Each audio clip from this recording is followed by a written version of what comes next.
ఈ కథ వింటే మీ ఆలోచన మారిపోతుంది. Real life motivational story Telugu. మనలో చాలా మంది జీవితంలో ఒకే ప్రశ్న అడుగుతాం, నేను ఎందుకు ముందుకు వెళ్ళలేకపోతున్నాను? ఈ రోజు నేను చెప్పబోయే కథ మీ ఆలోచనల్ని పూర్తిగా మార్చేస్తుంది. ఒక చిన్న గ్రామంలో రాము అనే అబ్బాయి ఉండేవాడు.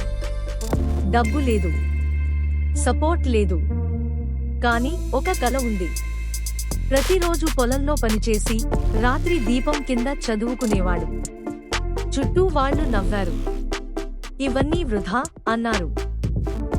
ఎన్నోసార్లు ఓడిపోయాడు, పరీక్షల్లో ఫెయిల్ అయ్యాడు, ఉద్యోగాలు దొరకలేదు. కానీ ఒక విషయం మాత్రం మార్చలేదు, ప్రయత్నం. రోజూ కొత్తగా నేర్చుకున్నాడు, ఉచిత పుస్తకాలు చదివాడు, ఫ్రీగా లభించే జ్ఞానాన్ని వాడుకున్నాడు.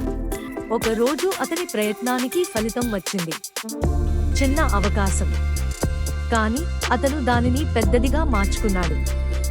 ఈ రోజు అతనే తన కుటుంబానికి ఆశ, అదే ఊరికి ఆదర్శం. ఈ కథలో రాము ప్రత్యేకం కాదు, ప్రత్యేకం చేసినది అతని నిర్ణయం, పరిస్థితులు కాదు. మన నిర్ణయాలే మన భవిష్యత్తు.